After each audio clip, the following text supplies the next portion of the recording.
Indigenisation of technologies. Micro processor हमने पहला बनाया है, बहुत बड़ी बात है, ये पहला बनाया है। तो सेमीकंडक्टर को अगर आपको डिफाइन करना हो तो आप क्या लिखोगे? हमने चमत्कार करके दिखा दिया है। एक 32 बिट का हमने एक जबरदस्त प्रोसेसर बना दिया। लेकिन ये प्रोसेसर आखिरकार करता क्या है, और ये हमारे आत्मनिर्भर भारत से भी एक बहुत अच्छे तरीके से कोइंसाइड करता है, विजन से कोइंसाइड करता है। अभी भी बहुत सारे ऐसे सेमीकंडक्टर जो मटेरियल है हमारे लिए, उनको हम लोग चाइना, ताइवान, इन सबसे इंपोर्ट कर रहे हैं। सेमीकंडक्टर्स हैं वो काफी कम हैं, तो लोगों को ये प्रेरणा देनी पड़ेगी कि भाई साहब हमारा जो पेटेंट है, इंटेलेक्चुअल प्रॉपर्टी है, इन सब चीजों में नई टेक्नोलॉजीज के लिए रिसर्च को और स्ट्रेंथ प्रोवाइड करो। Hello everyone and welcome to PW only IAS. दोस्तों एक बार फिर से स्वागत है आप सभी का science editorial of the week में, जहां पर हम लोग डिस्कस करते हैं खूब सारा साइंस, और वो भी बहुत ही लेमैन लैंग्वेज में। आज का एक आर्टिकल है हमारे लिए जो कि बेहद ज्यादा जरूरी है और उसको डिस्कस करना हमारे लिए बहुत इंपॉर्टेंट है। ये पूरी स्लाइड आपके लिए आज की काफी इंपॉर्टेंट होगी एंड आई विश कि आप लोग यहाँ पर ज्वाइन करके इस स्लाइड को जरूर से ले लीजिएगा, बिकॉज ये आपके लिए काफी इंपॉर्टेंट है। आपको अभी मैं लास्ट में क्वेश्चन भी दे रहा हूँ, वो आपको अटेंड करना है और उसके लिए आपको ये पूरी स्लाइड की जरूरत पड़ेगी।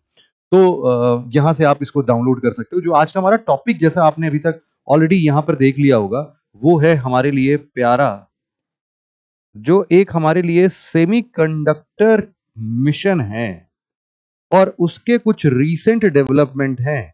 इनसे रिलेटेड जरा हम लोग ये पूरा टॉपिक ही आज खत्म कर देते हैं, है ना। इसके बियॉन्ड आपको कुछ भी पढ़ने की जरूरत ही नहीं है। तो जरा सेमीकंडक्टर्स क्या है, कैसे हैं, उनका बड़ा बेसिक, इसीलिए मैंने आज एक ही आर्टिकल रखा है जिसके बेसिस पर हम इस पर ही डिटेल में चर्चा कर पाए, आपको अब इसके बियॉन्ड कुछ भी पढ़ने की जरूरत ना मिले और इसी से सारे क्वेश्चन सॉल्व हो जाएं आपके। तो लेट्स स्टार्ट। और अभी का सबसे पहले मैं आपके सामने यहाँ पर एक आर्टिकल रख रहा हूँ, द इंडियन एक्सप्रेस का ये आर्टिकल हमारे सामने है कि India gets its first indigenous. ये देखो अब कितनी बार हमारा जो सिलेबस है ना बेटा, उसमें खास तौर पर ये बात लिखी गई है, इंडिजिनाइजेशन ऑफ टेक्नोलॉजीज। तो उस पर्सपेक्टिव से अगर साइंस एंड टेक में देखोगे तो इंडिजीनियस माइक्रो प्रोसेसर हमने पहला बनाया है। बहुत बड़ी बात है, ये पहला बनाया है। तो सेमीकंडक्टर क्या है, क्यों इतना सिग्निफिकेंट है, इन सब के बारे में आज के इस डिस्कशन में हम बात करेंगे। ये है हमारा रिसेंट अभी नया नया सेमीकंडक्टर, ये है हमारे आईटी मिनिस्टर, और ऐसा कुछ दिखता है हमारा सेमीकंडक्टर। यहां पर आप देख सकते हैं। तो ये जो आप देख रहे हैं, ये एक पतला सा सेमीकंडक्टर का वेफर होता है, जहां पर ऐसे छोटे छोटे छोटे छोटे नैनो साइज्ड बहुत सारे कंपोनेंट्स हम लोग लगाते हैं। इसमें हम लोग इंटीग्रेटेड चिप्स, इसमें हम लोग ट्रांजिस्टर्स, डायोड, ऐसी बहुत सारी चीजें होती हैं जो कि हम लोग इससे बनाते हैं। But let's first discuss the basics part of it. Basics हमारा सबसे पहले क्या बोलता है, क्या है सेमीकंडक्टर में? हम लोगों ने ज्यादातर टाइम पर दो चीजें सुनी है। एक हमने सुना है कंडक्टर, अरे बस वाला नहीं भाई जहां से इलेक्ट्रिसिटी पास होती है वाला। और दूसरा जो हम सुनते हैं वो है इंसुलेटर। इंसुलेटर, तो अगर हमसे कोई पूछे भाई कंडक्टर क्या है, हम बोलेंगे जिसमें इलेक्ट्रिसिटी कंडक्ट होती है वो कंडक्टर। कोई भी मेटल चीज उठा लो, वो इलेक्ट्रिसिटी कंडक्ट करने में काबिल होता है। तो इंसुलेटर क्या है, हम बोलते हैं यार वैसी चीज जहां पर करंट पास नहीं होता है। तो इंसुलेटर के तौर पर आप कोई भी लकड़ी का कोई सामान ले सकते हैं या फिर प्लास्टिक का कोई सामान ले सकते हैं। बड़ी सारी चीजें होती हैं जो कि इंसुलेटर के तौर पर हमें समझ में आती है। कपड़े वगैरह भी हमारे इंसुलेटर के तौर पर आते हैं। तो हम बोल रहे हैं कि जो इंसुलेटर और कंडक्टर के बिल्कुल बीच की प्रॉपर्टी है, यहां वाली property, this is insulator and this is conductor, जहां पर इलेक्ट्रिसिटी कंडक्ट हो रही है, जहां पर इलेक्ट्रिसिटी कंडक्ट नहीं हो रही है। तो ये कहीं ना कहीं बीच का एक जोन आता है जिसको हम लोग बोलते हैं सेमीकंडक्टर। सेमीकंडक्टर तो बेसिकली ये कुछ सिचुएशंस में इलेक्ट्रिसिटी कंडक्ट करते हैं और कुछ सिचुएशन में नहीं करते हैं। इसी को हम लोग क्या बोलते हैं, सेमीकंडक्टर बोलते हैं। तो सेमीकंडक्टर को अगर आपको डिफाइन करना हो तो आप क्या लिखोगे? एक ऐसा मटेरियल जिसकी कंडक्टिव प्रॉपर्टीज कंडक्टर और इंसुलेटर के बीच में लाई करती है। कुछ एग्जांपल्स देना हो तो silicon, germanium, gallium arsenide etcetera, बहुत सारी चीजें हैं। हम एक्चुअल में क्या करते हैं, आप लोगों ने बचपन में पीएन जंक्शन डायोड वगैरह के बारे में सुना होगा। तो पीएन जंक्शन डायोड मतलब हम लोग एक ऐसे एलिमेंट की बात करते हैं, एक ऐसे एलिमेंट की बात करते हैं जिसमें एक बीच में हमारा एक ऐसा जंक्शन बनता है जहां पर इसका एक बहुत ही खासियत बात यह है कि करंट सिर्फ और सिर्फ एक सिंगल डायरेक्शन में ही फ्लो करता है। सबसे इंपॉर्टेंट बात है, करंट सिर्फ एक सिंगल डायरेक्शन में फ्लो करता है। और हम लोग इसमें एक बचपन में आपने एक कॉन्सेप्ट समझा होगा जिसको हम लोग बोलते हैं डोपिंग। डोपिंग का मतलब क्या होता है? इसका मतलब होता है टू ऐड इंप्यूरिटीज। हम इसमें कुछ ना कुछ इंप्यूरिटीज को ऐड करते हैं जिसके वजह से ये इंसुलेटर जैसा मटेरियल भी कभी कभी इलेक्ट्रिसिटी कंडक्ट कर देता है, जब भी इसके अगेंस्ट में हम लोग कुछ पोटेंशियल डेवलप करते हैं। तो बेसिकली यहां पर हम लोग यही देख रहे थे, सेमीकंडक्टर यहां पर है। अब न्यूज में क्या है, जरा हम लोग सबसे पहले बातचीत करते हैं भाई कि व्हाट अबाउट द न्यूज। तो भाई न्यूज में सबसे पहली बात क्या की गई है, जरा हम समझते हैं। तो यहां पर हम सबसे पहले इसी बात को समझते हैं कि ये हुआ क्या है। यहां पर एक इवेंट है हमारे लिए जो कि बहुत ही फेमस इवेंट है, बहुत सालों से हम इसको मना रहे हैं। इसको हम लोग बोलते हैं सेमीकॉन इंडिया। और इस बार सेमीकॉन इंडिया 2025 ये एक वर्जन है भाई। सेमीकॉन इंडिया 2025 सेकेंड और थर्ड सितंबर को होने वाले इस इवेंट में, सेकेंड सितंबर को हमारे आईटी मिनिस्टर जो हैं अश्विनी वैष्णव जी, इन्होंने हमारे प्रधानमंत्री पीएम साहब को, मोदी जी को यहां पर एक इंडिया का पहला इंडिजिनसली बिल्ड सेमीकंडक्टर दिया है, जिसका नाम इन्होंने रखा है विक्रम। है ना, आपको पता होना चाहिए कि ये क्या है भाई, विक्रम 3201। यहां पर मैं नाम लिख देता हूं, क्या है भाई इसका, विक्रम 3201। अब यहां पर इसके बारे में कुछ बातें हमें पता होनी चाहिए, जैसे कि विक्रम 3201 जो है ये कौन बना रहा है। तो सबसे पहले आप समझना, इसको बनाने के पीछे एक बहुत ही इंपॉर्टेंट हाथ है। इसमें हम लोग दो लोगों को बात करते हैं। It is developed by laboratory of the ISRO. तो हमेशा याद रखना कि किसने बनाया है भाई साहब। विक्रम नाम सुन के ही तुमको पता चल जाना चाहिए था वैसे कि इसमें कहीं ना कहीं इसरो का हाथ तो जरूर होगा। तो ISRO, Indian space research organisation जो है, उसने इस पर काम किया है, इस चिप पर काम किया है। तो बेसिकली क्या है ये चिप, क्या करता है। हमने बोला है कि देखो 2021 में एक्चुअल में हम लोगों ने अपना इंडियन सेमीकंडक्टर मिशन स्टार्ट किया था, और उसके लिए हमने 76,000 करोड़ रुपीस की हम लोगों ने बजट एलोकेशंस भी देखे थे। अब उसके बेसिस पर यह बोला गया कि महज 3.5 सालों के अंदर में हमने बहुत ही जबरदस्त काम किया है। और मिनिस्टर ऑफ आईटी हम लोग देख रहे हैं, यहाँ पे यूनियन आईटी मिनिस्टर हैं हमारे पास में अश्विनी जी, और अश्विनी जी ने इसको बहुत अच्छे तरीके से संभाला इस पूरे मिशन को। और उन्होंने बोला कि भाई 3.5 साल के अंदर ना हमने चमत्कार करके दिखा दिया है। एक 32 बिट का हमने एक जबरदस्त प्रोसेसर बना दिया। लेकिन ये प्रोसेसर आखिरकार करता क्या है, जरा हम इसके बारे में भी समझेंगे। बिफोर दैट आपको मैं बता देता हूं कि सेमीकंडक्टर्स का इस्तेमाल वैसे कहां पर होता है। देखो सेमीकंडक्टर्स, जैसा कि हम यहां पर भी देख रहे थे कि ये कई प्रकार के छोटे छोटे डिवाइसेस जो होते हैं, जैसे कि आईसी, इंटीग्रेटेड चिप्स होते हैं, यहां पर ट्रांजिस्टर्स होते हैं।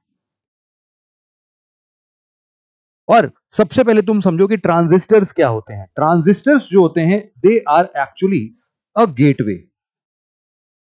गेटवे किस बात का गेटवे, कि ये करंट को पास होने देते हैं या नहीं होने देते हैं, डिपेंडिंग अपॉन कि ये बाइनरी लैंग्वेज में कंप्यूटर को सारी बातें बताते हैं। और इसीलिए ये हमारे लिए इतने ज्यादा इंपॉर्टेंट हो जाते हैं, हमारे सभी electronic devices including your mobile phone, your laptops, not just these things, बल्कि हम आर्टिफिशियल इंटेलिजेंस पर अगर हम लोग उसको ट्रेन करने के लिए कोई मशीन बना रहे हैं उसमें भी होगा।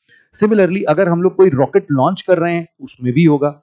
मतलब कि ये एक प्रकार से आप समझ लो कि किसी भी सिस्टम का एक ब्रेन के जैसा काम करता है, जो कि डिसाइड करता है काफी सारी चीजों को, ये ऑर्डर्स देता है, ये मैनेज करता है कि ये प्रोग्राम आगे कैसे बढ़ेगा, डेटा ट्रांसमिट कैसे होगा। तो memory card, IC, integrated chips, transistors, और यहां पर इतने सारे जो डिवाइसेस तुम देख रहे हो, डायोड्स, इन सब में सेमीकंडक्टर्स का इस्तेमाल किया जाता है। और सेमीकंडक्टर्स में हम लोग बेसिकली कुछ एलिमेंट्स की जो बात कर रहे थे वो ये सब है। तो अब इतना बेसिक इंफॉर्मेशन लेने के बाद लेट्स डिस्कस कि आखिरकार ये क्या है विक्रम 3201। आप देख सकते हो कि ये पहला इंडिजिनसली 32 बिट माइक्रो प्रोसेसर है। इसको डिजाइन किया है विक्रम साराभाई स्पेस सेंटर, और इसीलिए तो नाम ही विक्रम 3201 रखा गया है। और इसको बिल्ड किया है इसरो ने। और यहां पर चंडीगढ़ में एक एससीएल है, सेमीकंडक्टर लैबोरेटरी, और वहीं पर एससीएल इसरो का जो सेंटर है वहां पर चंडीगढ़ में इसको बिल्ड किया गया है। अब यहां पर देखो, जो हमारे दूसरे डेली रोजमर्रा की जिंदगी के स्मार्टफोन्स, लैपटॉप्स, इन सब चीजों के लिए जो हम माइक्रो प्रोसेसर्स या फिर ये सेमीकंडक्टर बनाते हैं, इसलिए विक्रम 3201 नहीं बनाया गया है, बल्कि ये रॉकेट्स और सैटेलाइट्स के लिए स्पेसिफिकली डिजाइन किया गया है। तो ये जो यूनिक सी चीजें हैं, हम लोगों ने इसको, एक हमारा पुराना है विक्रम 1601, उसी को रिप्लेस करके अब हम लोगों ने 3201, मतलब वो 16 बिट था, अब ये 32 बिट पर काम करने वाला है।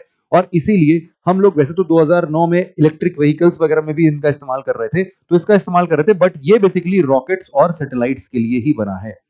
तो विक्रम 3201 एक बहुत ही मतलब बेहतरीन चीज है, जो कि आप यूं समझ लो कि लॉन्च व्हीकल्स को जब हम लोग ऊपर भेजते हैं तो उनका बैलेंस मेंटेन करना, किस टाइम पर वो किस एंगल पर टिल्ट होंगे, और ऊपर कंडीशंस आपको पता है कि बहुत ही हार्श होती है, मतलब कि एकदम एक्सट्रीम माइनस टेम्परेचर से एक्सट्रीम प्लस टेम्परेचर्स भी यहां पर देखने को मिलता है। उन सबको झेलने की क्षमता इसके अंदर में है। आप देख सकते हो कि विक्रम 3201 में -55 डिग्री सेल्सियस से 125 डिग्री सेल्सियस तक का एकदम खतरनाक तापमान झेलने की, extreme heat, extreme cold, vibration, radiation, सबको झेलने की बात है। इसीलिए हमने इसको क्या बना दिया है भाई, मिलिट्री ग्रेड बोल दिया है कि ये अब हमारे लिए मिलिट्री ग्रेड है।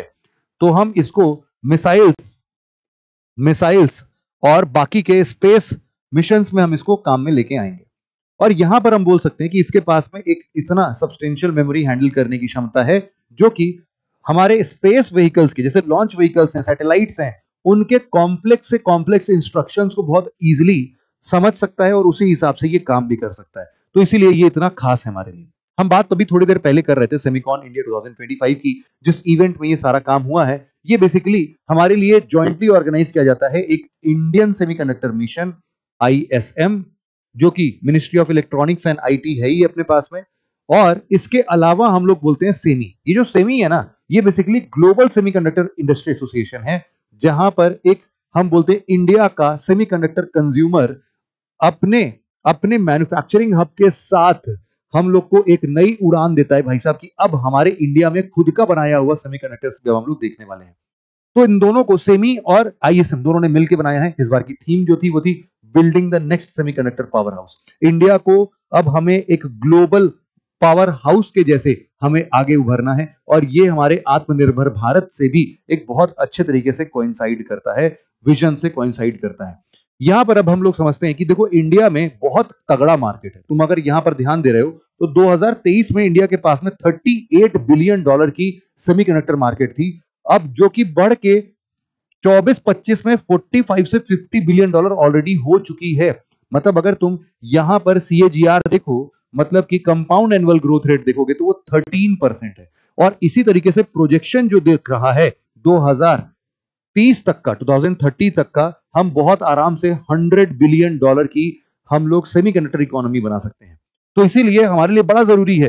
तो इसीलिए अब प्रॉब्लम क्या आती है इसमें ना, कि ये इंपोर्ट डिपेंडेंस था। अब जो $100 बिलियन की चीजें हम इंपोर्ट कर रहे थे, now we want to develop. अभी तक हम लोग ताइवान, चाइना, साउथ कोरिया, इन सब जगहों पर हेवीली डिपेंडेंट थे सेमीकंडक्टर्स को लेके। बट जिस हिसाब से हम अपना ग्रोथ कर रहे हैं, मैन्युफैक्चरिंग हब बनने की बात कर रहे हैं, अब ये शायद काफी हद तक कम हो जाएगा। तो हमने बोला है कि एक देखो पायलट लाइन फैसिलिटीज हैं, जैसे कि सनंद है गुजरात में, वो अभी अगस्त 2025 में ही लॉन्च हुआ है। सेमीकंडक्टर कंपनी है CG सेमी, वो भी अभी first made in India chip अपना रोल आउट करने ही वाला है। तो ऐसे बड़े सारी चीजें हैं। तो आखिरकार ऐसे और क्या क्या स्ट्रेटेजिक प्रोग्राम्स जो गवर्नमेंट के द्वारा इनिशिएट किए गए हैं, क्या क्या हो सकते हैं? सबसे पहला हमारे लिए तो वही इंडियन सेमीकंडक्टर मिशन ही है भाई साहब। इंडियन सेमीकंडक्टर मिशन, जैसा मैंने बताया कि 2021 में 76,000 करोड़ के फंडिंग के साथ, बजट के साथ, ministry of electronics and IT को ये बात बोली जाती है कि भाई साहब अब आप बनाइए। तो दो तरीके की स्कीम्स इसके अंदर रखे गए। एक तो इसमें प्रोडक्ट लिंक्ड इंसेंटिव स्कीम था, और एक डिजाइन लिंक्ड इंसेंटिव स्कीम रखा गया। मतलब कि ऐसे लोग जो कि मैन्युफैक्चरिंग प्रोजेक्ट को सपोर्ट करना चाहते हैं, वो लार्ज स्केल सेमीकंडक्टर फैब्रिकेशन करना चाहते हैं, असेंबल करना चाहते हैं, ऐसे असेंबली लाइंस को हम 50% फिजिकल सपोर्ट देने की बात कर रहे हैं। और दूसरा कुछ है डिजाइन लिंक्ड इंसेंटिव, जो कि बिल्कुल नए सिरे से वो चिप डिजाइन करना चाहते हैं। तो चिप डिजाइन कैपेबिलिटीज के लिए भी हम लोगों ने काफी सारे प्रोजेक्ट्स को ऑलरेडी सैंक्शन कर दिया है इसके अंतर्गत। और टोटल ऐसे 23 चिप डिजाइन इंडस्ट्रीज हैं जिनको की ऑलरेडी परमिशंस ग्रांटेड है। तो इंडिया बहुत तेजी से इस पे बिल्ड कर रहा है, बहुत शानदार तरीके से बिल्ड कर रहा है। इंटरनेशनल कोलैबोरेशन की बात करें तो बहुत सारे ग्लोबल फर्म्स हैं जो कि हमारी सपोर्ट में आ गया है, और इंडिया उनसे काफी अच्छा रिलेशन रख रहा है, जैसे कि माइक्रॉन, फॉक्सकॉन, ये सारी इंडस्ट्रीज हैं जो कि हमें बहुत अच्छे तरीके से सपोर्ट कर रहे हैं। हमें एक बहुत बड़ा टेक्नोलॉजी एक्सेस और मार्केट नॉलेज हमें शेयर कर रहे हैं। अब यहां पर हम देख सकते हैं कि इसके अलावा यहां पर कुछ एग्रीमेंट्स हैं यूएस नेशनल साइंस फाउंडेशन के साथ में। इसके अलावा ये जो यूएस नेशनल साइंस फाउंडेशन है, ये हमें साइबर सिक्योरिटी और सस्टेनेबल टेक्नोलॉजीज के लिए भी हमें कुछ ना कुछ नॉलेज ट्रांसफर की बात कर रहा है, और हमें काफी सारे अच्छे टेक्नोलॉजीज के बारे में हमें इंफॉर्मेशन प्रोवाइड कर रहा है। इकोनॉमिक इंपैक्ट आप लोगों ने देखा ही है कि 2030 तक आते आते ये 100 से 110 बिलियन डॉलर की कंपनी बनने वाली है। अब इस सिचुएशन में अगर हम देखते हैं तो हमारे पास में इकोनॉमिक इंपैक्ट और स्ट्रेटेजिक सिग्निफिकेंस क्या है इंडिया के पास। सबसे पहले इन्वेस्टमेंट और एम्प्लॉयमेंट, भाई जबरदस्त जनरेशन है।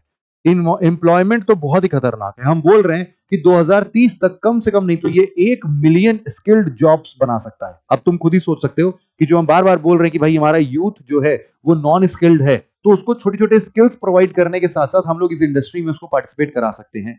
और इकोनॉमिक ग्रोथ, आत्मनिर्भर भारत, इन सब के बारे में हम पहले बता चुके हैं। और बेसिकली हम बोल रहे हैं कि यहां पर आराम से 1.6 लाख करोड़ का इन्वेस्टमेंट तो और भी आने की संभावनाएं 2030 तक बनती हैं। एक्सपोर्ट पोटेंशियल बहुत शानदार है हमारे पास में। हम बोल रहे हैं कि हमारा ट्रेड बैलेंस बहुत ही बढ़िया हो जाएगा।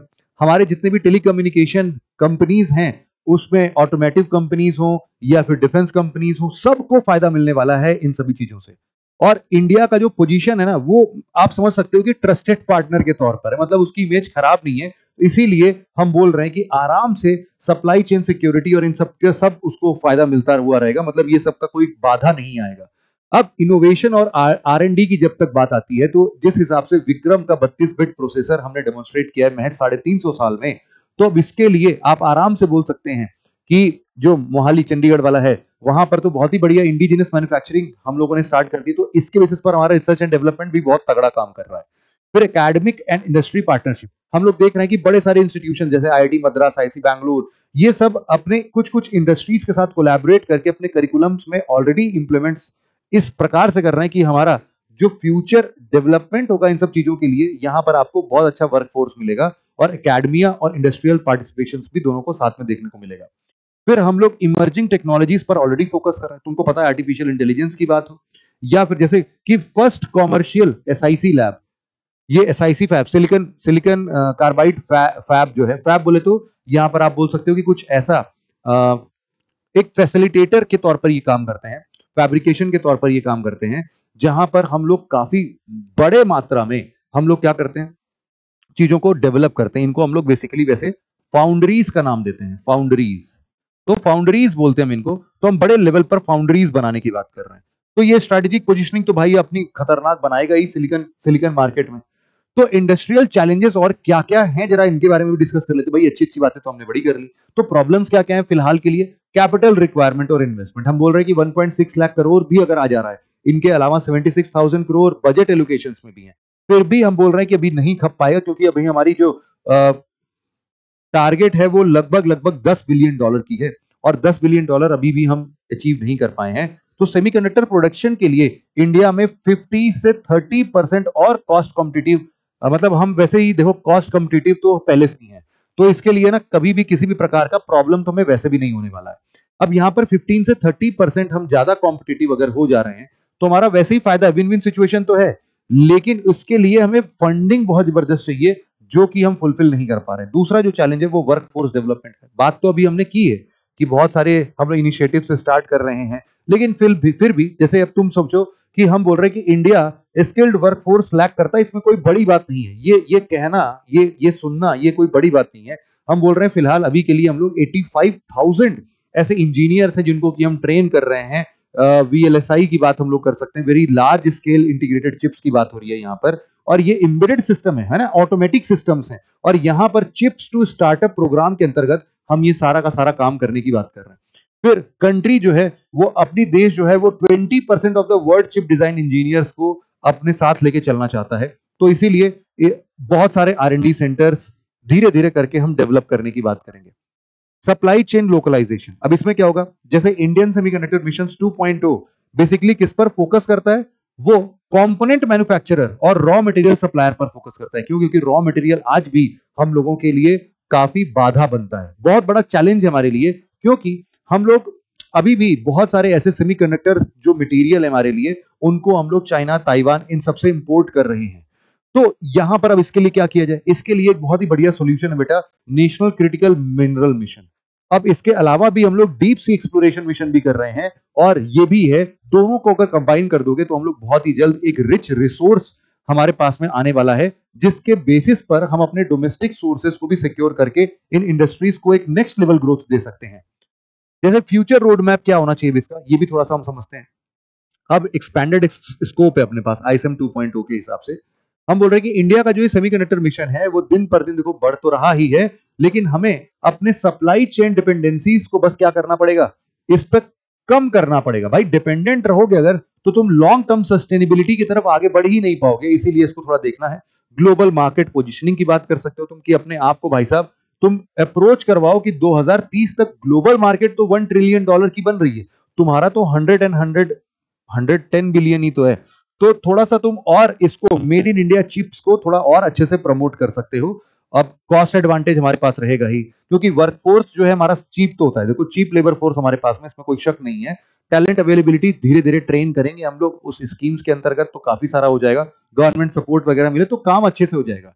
टेक्नोलॉजी लीडरशिप गोल्स हमें निर्धारित करना पड़ेगा भाई, जैसे कि हम लोग मैन्युफैक्चरिंग टुवर्ड्स इनोवेशन लीडरशिप, इसके बियॉन्ड हम बात करें कुछ इमर्जिंग टेक्नोलॉजीज जैसे कि हमारा क्वांटम कंप्यूटर्स है, इन पर हम थोड़ा और अच्छे से काम करें, आर्टिफिशियल इंटेलिजेंस, इन सब पर हम थोड़ा और जबरदस्त तरीके से काम करें, कुछ नए प्रोसेसर्स बनाएं, कुछ नए चिप्स बनाएं, जिसके बेसिस पर हम इसको एक्सपोर्ट करने के लिए हम लोग मतलब वर्ल्ड फेमस हो जाए ना अगर इस तरीके से, तो हमारा काफी अच्छा काम हो जाएगा।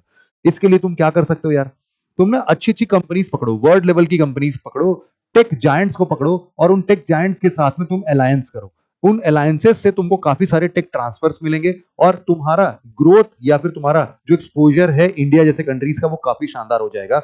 हम इसको आराम से मतलब जो अपना कमिटमेंट है ना 2025 तक $1 बिलियन कमिटमेंट का है, उसको हम लोग बहुत तेजी से, ये सेमिकॉन में बात हुई थी इस बार, तो हम अचीव कर सकते हैं। चैलेंजेस जैसा कि हमने पहले भी बताया, बहुत सारे चैलेंजेस तो हमने यार देखो ऑलरेडी बता दिए, जैसे कि R&D गैप्स हैं, फिर स्किल्ड वर्कफोर्स की शॉर्टेज है, सप्लाई चेन डिपेंडेंस जो है वो अभी भी rare earth, high purity gases, wafers, इन सब के लिए China, Japan, South Korea, Taiwan, इन सब पर हम लोग बेस्ड हैं। फिर इसके बाद डोमेस्टिक वेंडर जो स्पेशलाइज्ड हो, कैसे ईवी ईवी के लिए, या फिर असेंबली सिस्टम मशीन लर्निंग मतलब ASML जो है, इनके नीदरलैंड की कंपनी है बेसिकली, तो वहां पर ये ज्यादातर डोमेस्टिक वेंडर्स हमारे वहां चले जा रहे हैं। तो बेसिकली ये ऐसी कंपनी हमारे कंट्री में नहीं है जिसके बेसिस पर हमें ये पूरी बात मतलब हम अपने इंडस्ट्री में उसको डेवलप कर पाए। फिर global competition and market risk की हम बात कर सकते हैं, तो साउथ कोरिया, ताइवान और यूएस और चाइना, इन सब जगहों पर तुम देखोगे तो बहुत बड़ी बड़ी कंपनीज ऑलरेडी काम कर रही हैं, सैमसंग, इंटेल, एनवीडिया, ये सारे के सारे कंपनीज हैं। तो इसीलिए ये प्रॉब्लम हमें अभी भी आएगी कि इनसे कॉम्पीट करना है, मतलब कि हमें अपने नेक्स्ट जनरेशन मैकेनिक्स पर आगे बढ़ना पड़ेगा जो कि है नैनो टेक्नोलॉजी। तो अगर हम ऐसे ही वेफर्स का डेवलपमेंट कर रहे हैं और इसको हम लोग बोल रहे हैं कि हाँ भाई अब हम नैनो टेक्नोलॉजी ड्रिवन काम करेंगे, तो हमारे लिए एक नेक्स्ट लेवल हमें एक ग्रोथ मिल सकता है, इस पर थोड़ी नई बात होगी। तो पॉलिसी एंड एग्जीक्यूशन चैलेंजेस भी अपने पास में, आपको पता है कि सेम इंडिया 2007 में पास्ट अटेम्प्ट्स में काफी मिसरेबली फेल हुआ है, ब्यूरोक्रेटिक डिले, कॉस्ट ओवररन्स बहुत हैं। अब यहाँ पर 76,000 करोड़ का जो हम लोगों ने सब्सिडी बांटने की बात की है, यहाँ से भी अब पता नहीं, मतलब ये सब लॉन्ग टर्म पॉलिसीज नहीं है हमारे लिए।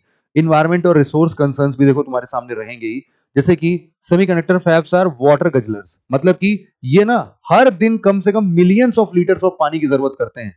तो अब इसके लिए अल्ट्रा प्योर वाटर चाहिए। अब अल्ट्रा प्योर वाटर भाई साहब तुम लोगे और मिलियंस ऑफ इन चीजों की बात करोगे तो फिर बड़ी दिक्कत की बात हो जाएगी। अब देखो वेस्ट डिस्पोजल के लिए भी अभी तक ऐसा कोई प्लान नहीं है। इन्वायरमेंटल क्लियरेंसेस हमारे लिए अगला एक प्रॉब्लम क्रिएट करते हैं। तो तुम्हारे पास अगर चैलेंजेस लिखने की बात आए तो तुम बड़े सारी चीजें लिख सकते हो। अब ये हम लोग एक और चीज पढ़ लेते हैं कि जो हमारा इंडियन सेमीकंडक्टर मिशन है, ISM है, इसके बेसिक ऑब्जेक्टिव्स क्या क्या हैं। सबसे पहले स्ट्रैटेजी, लॉन्ग टर्म स्ट्रैटेजी है भाई साहब, है ना, छोटी मोटी ऐसे 1-2 साल की नहीं है। हम अपने आप को मतलब सेमीकंडक्टर्स में एक टेक जायंट बनाना चाहते हैं, ग्लोबल जायंट बनाना चाहते हैं, और हमारे इंडस्ट्री, एकेडमिशिया, डिपार्टमेंट, मिनिस्ट्री सब एक साथ मिलकर काम कर रहे हैं। सप्लाई चेन को हम दुरुस्त कर रहे हैं, मतलब कि ऐसा सप्लाई चेन जो कि रॉ मटेरियल से लेकर फाइनल प्रोडक्ट तक बिल्कुल हमारे कंट्री में ही डेवलप हो। आत्मनिर्भर भारत को हम और तेजी से अपलिफ्ट करेंगे। दूसरा ऑब्जेक्टिव क्या है, अच्छा इसमें ये सब भी लिख सकते हो कि हम केमिकल्स, गैसेस, जो भी मैन्युफैक्चरिंग इक्विपमेंट्स, वेफर्स, इन सब को हम लोग यहां पर प्रोड्यूस करने की बात कर रहे हैं। फिर तीसरा है design and startup. Design and startup की अगर आप बात करें तो कुछ इलेक्ट्रॉनिक डिजाइन ऑटोमेशन होता है। इलेक्ट्रॉनिक डिजाइन ऑटोमेशन की अगर बात करोगे तो ये काफी हद तक तुम्हारे सप्लाई को एक नेक्स्ट लेवल स्पीड दे देता है।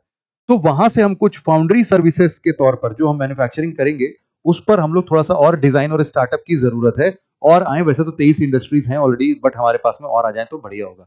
एक बहुत ही शानदार बात कही जाती है इंटेलेक्चुअल प्रॉपर्टी से रिगार्डिंग कि इंडिया में अभी भी जो IP ड्रिवन सेमीकंडक्टर्स हैं वो काफी कम है, तो लोगों को ये प्रेरणा देनी पड़ेगी कि भाई साहब तुम इंटीग्रेटेड तुम्हारा जो पेटेंट है, इंटेलेक्चुअल प्रॉपर्टी है, इन सब चीजों में नई टेक्नोलॉजीज के लिए रिसर्च को और स्ट्रेंथ प्रोवाइड करो, और ट्रांसफर ऑफ टेक्नोलॉजीज पर भी थोड़ा सा हम ध्यान देंगे।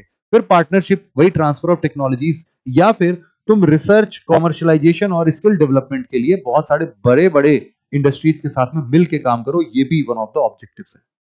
तो ओवरऑल देखा जाए तो हमारे पास में काफी सारी इंफॉर्मेशन हो गई। अब अगर हम तुम्हारे सामने एक 2025 का एक क्वेश्चन लिख देते हैं जिसको तुम्हें सॉल्व करना है, और इसके बेटा इसके जो भी की हाइलाइट्स हैं, ये बेटा तुमको बहुत ही बढ़िया तरीके से नीचे कमेंट सेक्शन में लिखना है। यहां जरा नीचे कमेंट कर दो नीचे, और वो हमें थोड़े से अच्छे पॉइंट्स भी बटोर के देगा, तो वहां से तुम्हारा एक बढ़िया सा आंसर बन जाएगा। तुम समझना, ये 2025 यूपीएससी 2025 का सवाल है कि सेमीकंडक्टर मैन्युफैक्चरिंग हब इंडिया बनना चाहता है, बिल्कुल सही बात है, लेकिन क्या क्या चैलेंजेस हैं अब इंडिया में? हमने बहुत सारे चैलेंजेस पढ़ लिए। फिर उन सभी हेडिंग्स में उन चैलेंजेस को लिखना, और सेलिएंट फीचर्स पूछा है इंडियन सेमीकंडक्टर मिशंस का, वो भी हम लोगों ने पढ़ लिया है, तो उसके बारे में भी जरा तुम बताने की कोशिश करना। 2025 का ये सवाल काफी आसान तुम्हारे लिए हो गया है, अब इसको बढ़िया तरीके से एड्रेस करो थोड़ा, है ना, और बताओ मुझे कमेंट सेक्शन में, बस की पॉइंट जरूर से लिखना। तो आई होप आज के इस पूरे डिस्कशन से आपको काफी कुछ सीखने समझने को मिला है, और ये आपका टॉपिक पूरा मेरे हिसाब से तो अब वाइंड अप हो चुका है। इसके बियॉन्ड बहुत ज्यादा पढ़ने की जरूरत नहीं है, इनफ कंटेंट है आपको लिखने के लिए, डेटा है, स्कीम्स हैं, इंटरनेशनल कोलैबोरेशंस मैंने बता दिए, ऑब्जेक्टिव्स बता दिए, मिशंस बता दिए, और क्या है सेमीकंडक्टर, बेसिक्स क्या है, वो सब हमने डिस्कस कर लिया। आज के इस सेशन को हम यहीं पर एंड करना चाहेंगे। आशा करता हूं कि आपसे फिर मुलाकात होगी नेक्स्ट वीक कुछ नए सेशंस के साथ, कुछ नए टॉपिक्स के साथ। आज के डिस्कशन में इतना ही था। Thank you very much for listening it very patiently friends. Have a nice day, take care, bye bye, Jai Hind.